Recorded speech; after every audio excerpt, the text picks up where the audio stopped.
মঞ্চ করে আসলেই যে একজন খুব ভালো অভিনেতা হয়ে উঠবেন আর মঞ্চের বাইরের থেকে কেউ এসে হয়ে উঠবেন না এমনটি নয়। আমরা কেউ তো আসলে প্রত্যেকে কাজ শিখে কাজ করতে আসিনি। তো আমি তো অভিনয় শিল্পী হিসেবে আ একজন ভালো নির্মাতা এবং তার ভালো নির্মাণের দিকে তাকিয়ে থাকি। এরকম গল্পে অভিনয় করিনি। এরকম একদম বন্ধুত্বের গল্প এবং বন্ধুত্ব এবং পারিবারিক গল্প একসঙ্গে আসলে জড়িয়ে আছে। এবং কি করে একটা পারিবারিক সম্পর্ক বন্ধুত্বের সম্পর্কের সাথে জড়িয়ে যায় এবং সেটার এফেক্ট পড়ে একটা পরিবারে এবং সে কারণে একটা পরিবার বা আরো কিছু মানুষের জীবন বদলে যেতে পারে। আ এরকম একটা গল্প আ 'বন্ধু বিয়োগ'। এরকম গল্প আসলে এর আগে করিনি। ভীষণ সুন্দর, ভীষণ সুন্দর। আমাদের একটা আন্ডারস্ট্যান্ডিং ছিল। আমরা কথা বলতাম বা পরিচিত ছিলাম একজন আরেকজনের সঙ্গে। বিভিন্ন জায়গায় দেখা হয়েছে আমাদের। আমরা অনেক আগে থেকেই কাজ করবার কথা বলছিলাম বা একসঙ্গে একটা কাজের প্ল্যান হচ্ছিল। কিন্তু আমাদের সময়, প্রজেক্ট সবকিছু মিলিয়ে হয়ে উঠছিল না। ফাইনালি এই কাজটা হলো। আ আমার কাছে কাজটা করতে গিয়ে শুরু করে মনে হচ্ছে যে এটা প্রিন্সের সঙ্গে আমার একটা জার্নি শুরু হলো। কারণ আমার কাছে মনে হচ্ছে যে আমাদের দুজনের সম্পর্ক বা যোগাযোগ, বোঝাপড়ার জায়গাটা খুবই আ স্মুথ, খুবই আরামদায়ক এবং সেটা একটা প্রশান্তির জায়গা যে পরিচালককে বুঝতে পারা, সে কি চাচ্ছেন, কি ধরনের সংলাপ চাইছেন, কি ধরনের ডেলিভারি চাইছেন এবং সেটা কমিউনিকেট করতে পারা দ্যাটস ব্রিলিয়ান্ট। সেটা পিকুর সঙ্গে হচ্ছে। তো আমি তো অভিনয় শিল্পী হিসেবে আ একজন ভালো নির্মাতা এবং তার ভালো নির্মাণের দিকে তাকিয়ে থাকি যে আমি সেটার পার্ট হতে পারবো কিনা। আমি একটা ভালো নির্মাণের পার্ট হতে চাই এবং একটা ভালো নির্মাণ একটা খুব ভালো ডিরেক্টর, তার টিম এবং আরো অনেকগুলো কম্পোনেন্টস একসাথে করেই আসলে সেটা হয়ে ওঠে এবং সেটা ক্যাপ্টেন আসলে ডিরেক্টরই। তো অফকোর্স একজন ভালো ডিরেক্টরের সঙ্গে কাজ করতে পারা তো যেকোনো অভিনয় শিল্পীর জন্য একটা সৌভাগ্যের ব্যাপার এবং তখনই সম্ভাবনাটা তৈরি হয়। প্রত্যেক মুহূর্তে একটা সম্ভাবনা তৈরি হয় যে ভালো কিছু যদি হয়ে যায় সেটাই একটা চেষ্টা থাকে। তো একজন ভালো ডিরেক্টরের হাতে পড়লে একটা আমার মনে হয় যে সবসময় একটা সম্ভাবনার দুয়ার খোলা থাকে। অনেকেই আছেন বা অনেকেই আমরা ছিলাম। আমরা কেউ তো আসলে প্রত্যেকে কাজ শিখে কাজ করতে আসিনি।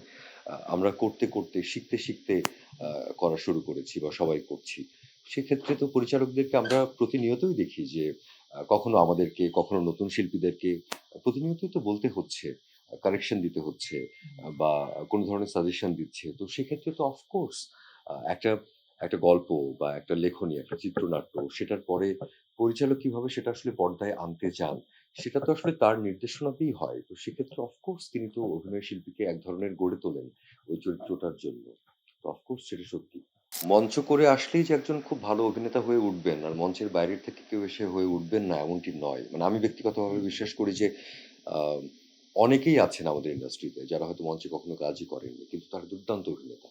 তারা হয়তো এই মিডিয়াটা কিভাবে কাজ করে বা এই মিডিয়াতে কি করে অ্যাক্টিং করতে হয়, সেটা তারা রপ্ত করেছেন, শিখেছেন এবং শিখতে এমন একটা জায়গায় চলে গেছেন যে তারা মাস্টার হয়ে গেছেন সেটাতে। তো আর মঞ্চ করা থাকলে সেটার যে কোনো না কোনো উপকার আসবে না এমন নয়, নিশ্চয়ই আসবে।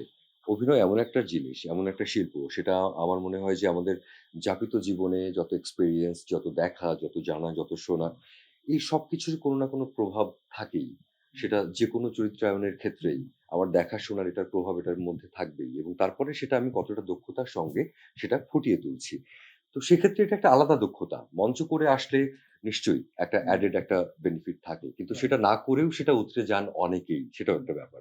আর ২য় প্রশ্নের উত্তর যে আমি নিশ্চয়ই চাই আমি গত ২ দিন আগে তারেক আনাম খানের সঙ্গে শুটিং করছিলাম এবং আমি তার কাছে গিয়ে বলছিলাম যে, চলেন একটা টাইম বের করেন। আ আমি বা আরো কয়েকজন যুক্ত হই। একটা ওয়ার্কশপ করান আমাদেরকে। বা আমাদের অ্যাক্টিং ওয়ার্কশপ বা অ্যাক্টিং কোচ তো আমাদের ওইভাবে নাই আসলে। তো সেটা যদি করতে পারা যায়, উনার যে এক্সপেরিয়েন্স যা এনএসটি থেকে উনি যেভাবে শিখে এসেছেন, তার যদি ছিটেফোঁটাও যদি আমরা কয়েকজন করতে পারি। তো আমি মাঝেমধ্যে চেষ্টা করি বা পরিচিত যারা বড় ভাই আছেন, যারা থিয়েটার করতেন বা আমি মনে করি যে তারা আমার থেকে অনেক বেশি ভালো জানেন। তাদের সঙ্গে আমি সবসময় কথা বলার চেষ্টা করি। সাজেশনস নেওয়ার চেষ্টা করি। আর প্রত্যেকটা দিনই তো আসলে শিখছি।